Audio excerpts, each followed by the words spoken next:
tonga soa eto amin'ny pejy radiventsoa ity ny tuto voalohany ataoko izavako aminareo izay mba zatra haiko momba ny valia. Androany tsika nanomboantsika anazy dia azavaiko aminareo kely hoe ahoana ny fomba faharafitry ny valia lalandava. Maviako fa valia en tonalité de do zany no tsara hanombohana. Dia izay ny valia ampiasaiko. Ity misy sary kely fanehoana mampiseho ireo noty mandrafitra ny valia en tonalité de do.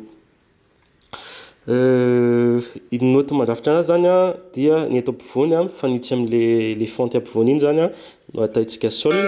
Avy eo noty voalohany avy ato amin'ny droite do, noty voalohany avy ato amin'ny gauche ré, corde faharoa avy ato amin'ny droite mi, dia ato fa sol la si do. Avy eo mitondra izy amin'ny octave manaraka zany.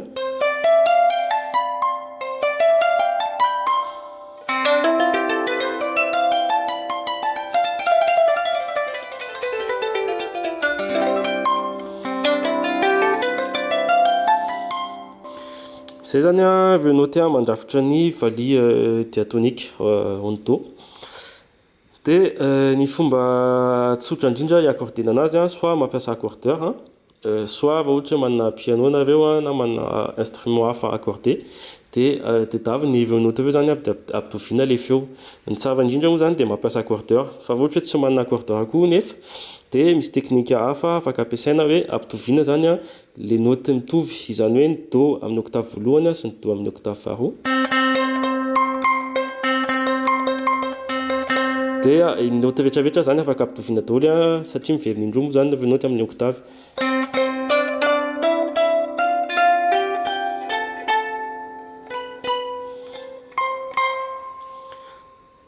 Afaka koa hoe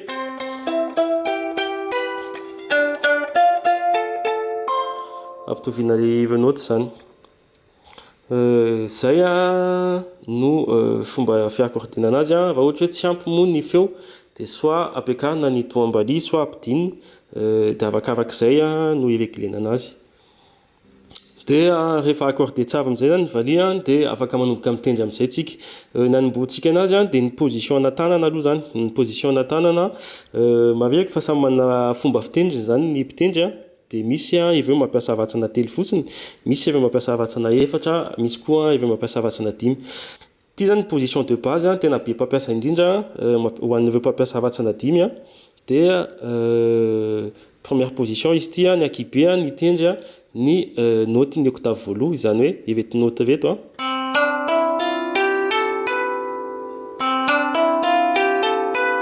Dia avy eo ny ratsana ambiny zany to dia aka corde avy fotsiny.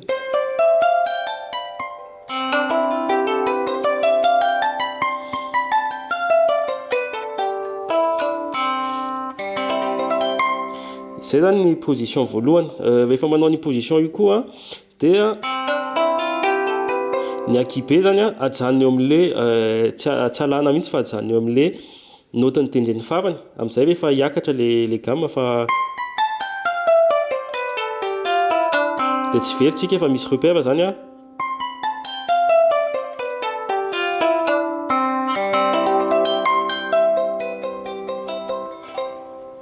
Izay zany position voalohany averiko.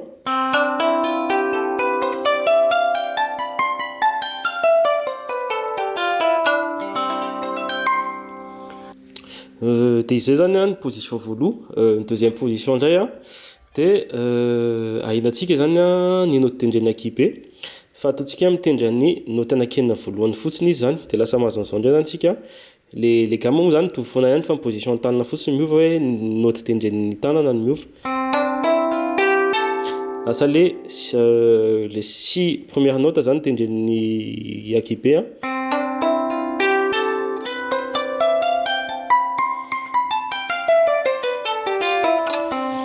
Dia amin'ny deuxième position io zany ny akibe mijanona eo amin'ny sol ny ato amin'ny droite, dia mijanona eo amin'ny la ny ato amin'ny gauche.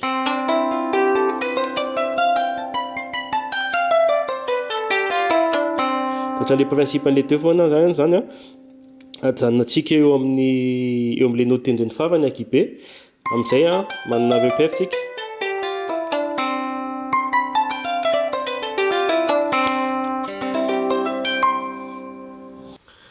Ity manavaka ity ndray zany a, ny position 3, mbola henantsika indray ny note tendrena akibe zany a, de lasa le note anaky vo voalohany avy ato amin'ny droite a, sy vo voalohany avy ato amin'ny gauche any tendreny, laza mahazo an'izao position zao antsika.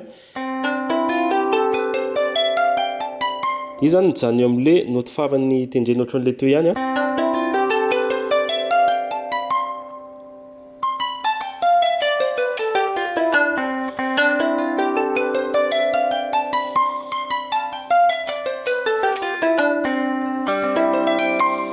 C'est zany position, troisième position. De ny amaranako an'ity tuto voalohany ity dia ny quatrième position. Izany hoe to de maka corde arrière zany ny tanana eto amin'ny voamanomboka, de mahazo an'izao zany tsika. De ny akikeny ndray zany nandeha any ambany lalao an'le izy.